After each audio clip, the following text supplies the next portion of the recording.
devant le palais fédéral, le Bundeshaus à Berne, capitale de la Suisse. Ce qui domine le palais fédéral, c'est la croix du Christ, qui est en même temps, au début de la Constitution fédérale, au nom de Dieu Tout-Puissant, le Dieu Trinitaire.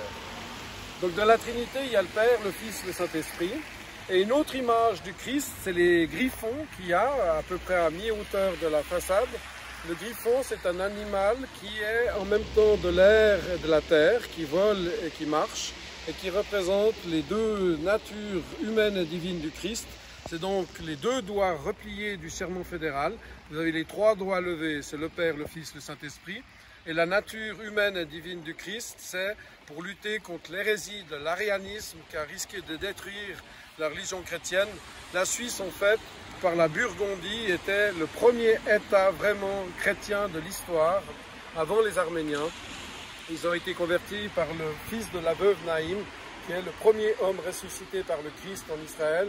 Et cet homme, le premier homme ressuscité par le Christ, est venu convertir les Suisses, qui à l'époque étaient sur le Rhin.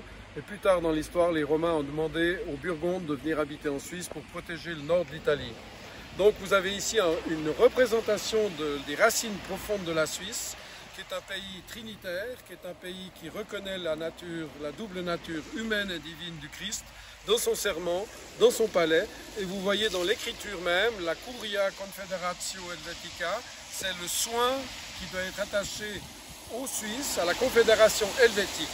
Helvétique venant des racines burgondes, Hel c'est l'enfer, Helvet c'est le double enfer, et les Suisses sont venus habiter ce qu'on les autres considéraient comme un enfer, un double enfer, et on en fait en fait un paradis fiscal pour le monde entier, un paradis économique, alors que c'est le pays le plus pauvre du monde, on n'a rien, aucune ressource.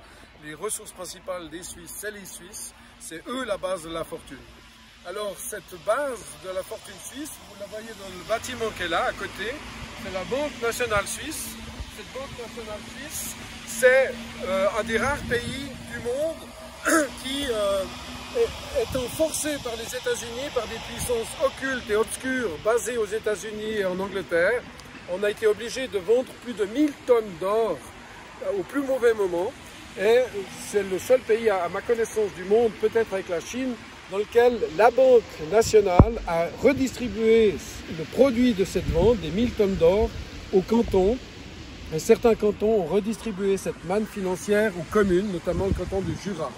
Donc cette Banque nationale suisse devrait respecter normalement la Constitution fédérale suisse, notamment l'article 99, et la Constitution qui commence par « Au nom de Dieu Tout-Puissant ». L'article 99 prévoit que au moins 2/3 des bénéfices nets de la Confédération suisse, de la Banque nationale suisse, doivent être remis au peuple par les cantons, aux cantons. Ce qui n'est pas le cas actuellement parce qu'ils cachent la création monétaire.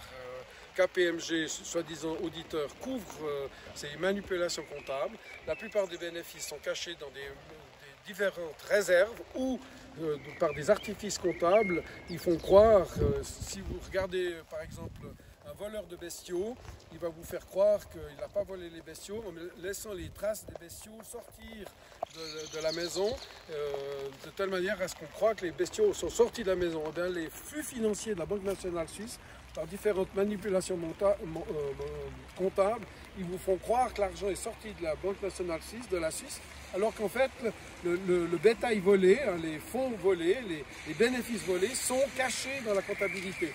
Donc ça mérite une enquête sérieuse que nous avons demandé notamment avec les AAA positifs, un groupement d'actionnaires de la Banque nationale suisse. Ça mérite une action sérieuse et des directeurs de KPMG ont déclaré par écrit que toutes les comptabilités bancaires du monde étaient frauduleuses, que ce principe de cacher les flux financiers sont pratiqués dans toutes les banques mondiales. Et c'est pour ça que, vu les faillites probables de toutes les banques mondiales et banques centrales mondiales, car on a découvert leur schéma de trucage et de tricherie, il est très probable qu'ils aient sorti cette soi-disant pandémie du coronavirus pour cacher les fraudes financières. Et le but réel, c'est pas seulement l'argent maintenant.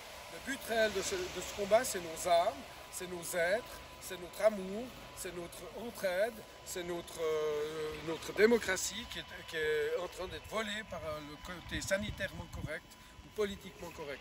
Et je demande à ce que des enquêtes sérieuses soient faites aussi au niveau financier, aussi au niveau médical, aussi au niveau...